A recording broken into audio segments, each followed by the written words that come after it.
This video, I will guide you through 4 simple steps to meet the need of your inner children and find the emotional resolution for the trauma that you experienced. Okay? So I will say inner children, but this applies to anyone. It can be a part of you that is an adult. It can be a person in your reality, like a real person, and it can be also your own children. Okay? So this applies to everyone. But in the scope of inner child work and emotional healing, I will refer always to the inner child. Okay? So I have here my list so I don't lose, because I can like rant and talk about this like for for hours. So first step, presence. Presence is very important because depending on the trauma, either it's softer or it's more traumatic,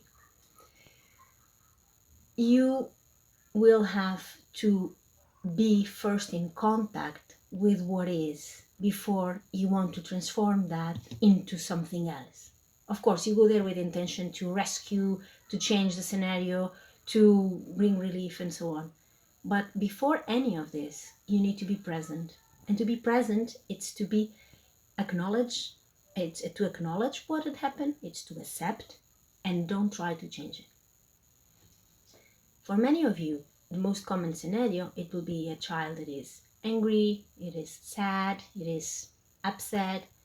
So you can directly talk and make questions. Oh, what happened? Can you talk to me? Or if they don't talk, if you're too small and you have the awareness, you can say, I can see that you are angry. I can see that you are sad. So you start this presence already mixed with step 2, that is validation. I'll explain later, okay? When the trauma is bigger, it can happen that the part doesn't want to talk, it's not communicating, it's avoidant, doesn't want to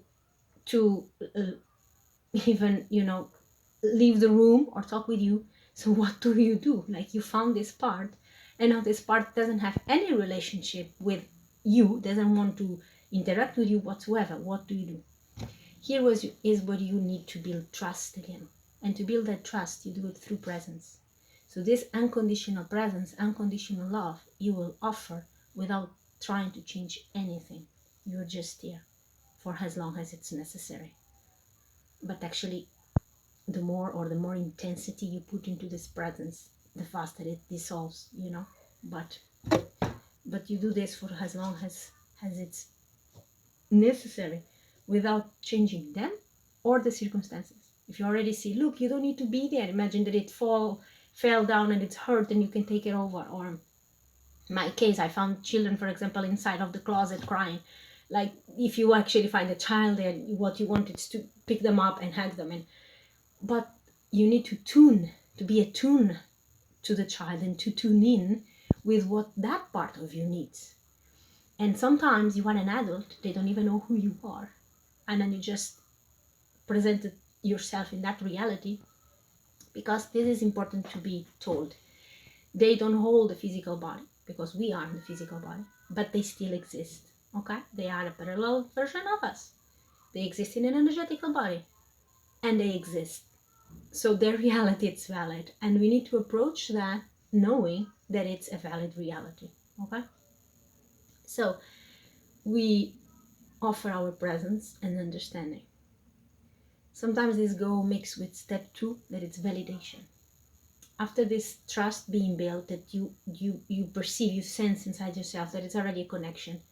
Even if not many words have been spoken, there is an openness for this part to interact with you. You let them talk if they want to talk. You let them cry if they are crying, or if they want to cry more. And you offer your comfort. You validate, you say what they are going through, that you understand that it's hard, or you also would be sad, that even it's you present yourself, and you say, I can feel your pain, I know how hard that is, I know how sad it is, I know how whatever fill in the blank is for you, and you're just there with them. Okay? 3, in this process of validation and talk, you need to bring understanding to the situation.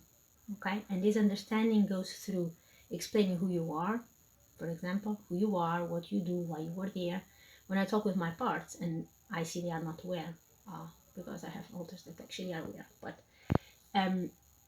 I take, for example, I'm Sarah, 37 years old. I am in this adult stage of my life that I'm healing, and I feel your pain. And my guiding, like navigating through my pain brought me to you. And there's this and that happen, and then this and this and this is possible, This happened because, for example, because mom rejected you and now you feel sad. And if you have larger understanding, you can say mom rejected you because she was already rejected, and this just continues. If it is something in school, you like, yeah, this kid doesn't have the ability to understand what you wanted, so this conflict came and you felt left out or misunderstood, or you felt it was unfair, the situation. You, with your adult and your mental understanding, you explain the situation. You explain even the emotions. You name emotions if they don't do it. You are feeling sad. Okay, you are angry now. I can see that you are angry now. And you put it a name. Okay, this also helps to understand the situation and to validate what they are feeling. Okay, because validation is normalizing. I know I'm going back a bit to step 2, but validation is normalizing what is happening. It's like, no, you are not the problem. So in step 3, explaining what is happening and offer an explanation of the situation or the interactions with the people is this. It's like, no, you are not the problem. This and this and this happened, and you are having this and this reaction, which is normal. Okay.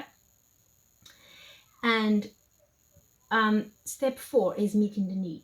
So it's crucial that when you are also explaining the situation and the circumstances and so on, offer options. Okay. And say what you want to do, what you, instead of just do this, like I take you out of the wrong robe and you come with me, don't need to be here with these people anymore, you come and live in another place. There's not much connection here, right? This is more authoritarian. So we rather, instead of doing that, we will rather ask, what do you need? Because they will know and you will feel, okay, your intuition will tell you. You ask for help. Sometimes if you are stuck, you also ask for help. Your spirit team, whatever it is, spirit guides, your ancestors, your higher mind, will guide you and will give you tips, okay, if you trust that. If you need to develop that connection, you can also find information on my channel about that, all right? So then you follow that step. Whatever the need is, you create a scenario where you meet that need. Simple. It's an energetical world. You can do wherever you want. You can bring the child, wherever she or he wants to go. Okay, you create a scenario where you meet that need, boundless, limitless, it doesn't matter, something that it's comfort. And usually meeting the need is the resolution for the trauma. It's not usually, it is, okay, because the trauma or the pain is an unresolved issue due to a need that was not met. So meeting the need solves the problem. Close close that chapter. Okay, and then you can assure, it's already not a step, but just for your own closeness, you can assure the child that you will always be connected, even if they are in another scenario. If they choose to come where your reality is, they will incorporate your energetical body, they will be living in you, but you will not see them as separate, unless you would have the idea that it was an altar. But if it's just a part, it will incorporate, it will live within you.